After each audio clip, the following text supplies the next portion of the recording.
എടാ ഒരു അടിപ്പാവടയും കൂടെ ഉണ്ടേ. സാരി പാവാട ബ്ലൗസും ഉണ്ട്. ഇങ്ങനെ 1500 സാധനം ഇട്ട് കിടക്കേണ്ട കാര്യമുണ്ടോ? വല്ല നൈറ്റ് ഇട്ട് കിടന്നാ പോരെ? എന്നാ നാളെ മുതൽ ഞാൻ നൈറ്റി ഇട്ടോളാം. എന്നിട്ട് നിനക്ക് ഒരു ലോഹയും മേടിച്ചു തരാം. അതാകുമ്പോ പിന്നെ പാൻറ് ഷർട്ടും വലിച്ചു കയറ്റി കഷ്ടപ്പെടണ്ടല്ലോ. ഫോൺ അടിക്കുന്നുണ്ട് ചെല്ല്. ഫോൺ അടിക്കുന്നെന്ന്. ഒരു പാവാടക്കാരി. ഹലോ, ആരാ?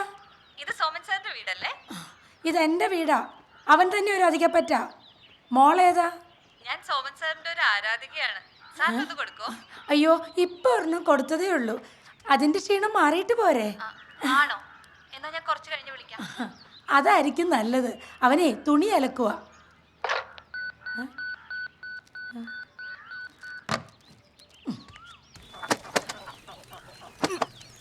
എടാ, എന്റെ ഒരു ആരാധിക വിളിച്ചത്.